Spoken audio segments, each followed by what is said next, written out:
Statement of facts. John C. Counts 11, 12, 13, 14, 15, 16, and 21. John C. was 17 years old at the time of trial. For the past 6 years, she's told police she was 5 years older because she is a prostitute and didn't want them to know she was a minor. At trial, John C. testified she did not remember, did not want to answer a number of questions. Reporter's transcript 3, 573 to 574, 3, 581, 3, 584 to 585. When John C. was asked to testify at appellant's preliminary hearing, she laid on the floor and refused to leave because she had nothing to say. After police put restraints and shackles on John C., she screamed and kicked, saying she didn't want to go. Reporter's transcript 4, 686 to 687. When John C. was 11, she met appellant at a Greyhound bus station in San Bernardino, and he took her to Los Angeles. She testified she did not tell appellant she was 11 at the time, and said she did not remember whether she told the detective she told appellant her age, or if appellant told her that she was pretty and he would like to take her on a date, or if he gave her his telephone number if he agreed to date appellant. John C. testified she never told appellant her age. Reporter's transcript 4, 684 to 690, 4, 693, 4, 708 to 709. John C. did not remember telling the detective she called appellant and met him at an auto body shop, that he showed her photographs of girls in short shorts and stilettos, or whether he asked her if she wanted to look like the girls in the photos. She did not remember telling the detectives that appellant said she would look like the girls if she stayed with him, that he would buy her pretty clothes, or that she told appellant her parents didn't care about her, so she should go with him. John C. testified she went with appellant of her own free will, and he did not force her to do anything. Reporter's transcript 4, 690, 692, 4, 694, 4, 709, 4, 710. John C. did not remember if she went to a motel with appellant, or whether appellant told her he was a pimp and the women in the pictures were his whores.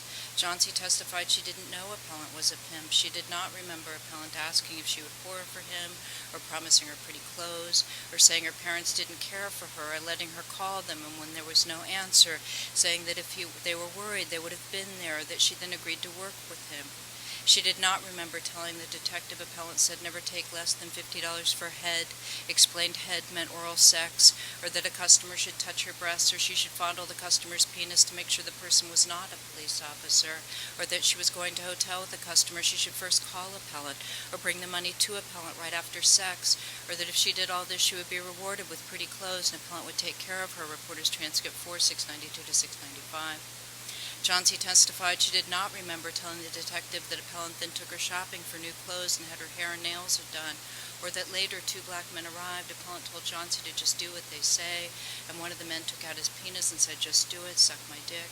She did not recall saying that she left that night to try and get away, but appellant found her and brought her back to the motel, where she and appellant took showers, and appellant asked John C. if ever had sex, and she said no, and that she didn't know anything about sex. Reporter's transcript 4, 695 to 697.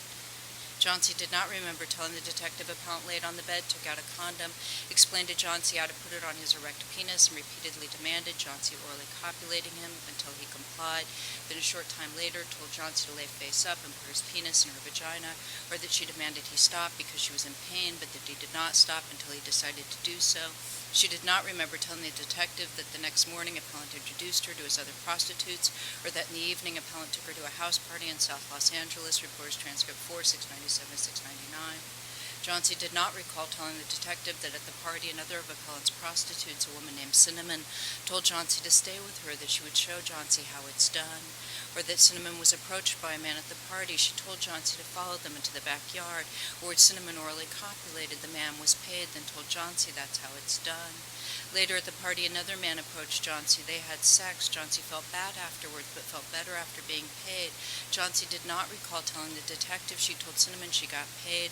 Cinnamon told her to give the money to Macbone. She told Cinnamon she wasn't going to. Cinnamon told appellant that John C. was refusing to pay him. Appellant took the money from John C.'s bra. John C. told appellant it was her money. She earned it, and appellant said, "Bitch, it's my money. All of your money is my money."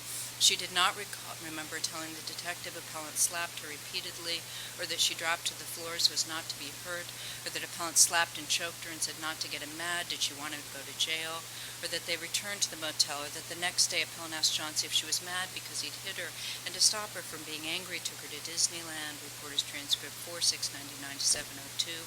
She did not recall telling the detectives that a few days later appellant drove her to Figueroa to start street walking, telling her to touch customers in the groin to make sure they weren't law enforcement, and said if they refused to be touched to get out of the car, or to look at the license plate to see if it was an undercover police car, or never to get into a car with a black man or girls because they would try to recruit her to work for another pimp, or never to make eye contact with a police officer she could then be stopped, or saying that for the rest of the day she performed various acts of prostitution and gave all the money to appellant, or that she worked 7 days a week, sometimes earning up to $1,500 a day, or that appellant took her and other prostitutes to Arizona, Washington, D.C., New York, Nevada, and Florida to work, taking her to Pico and Alvarado beforehand to get a false identification card for flying. Reports transcript 4702-704. Johnsey did not tell the police she was working for appellant when she was arrested on February 26, 2002, June 6, 2002, April 19, 2003, October 9, 2003, April 10, 2004, or June 18, 2004. Johnsey has been arrested a lot for prostitution. Johnsey testifies she'd been a prostitute since she was 11, has worked everywhere, never worked for a pimp, did not give money to appellant, has lived everywhere, and has stayed in group homes since she was 13. She always runs away from the homes to go back to work. Johnsey pays her own way and likes her life. Reporters transcript 4720-721, 4729-735.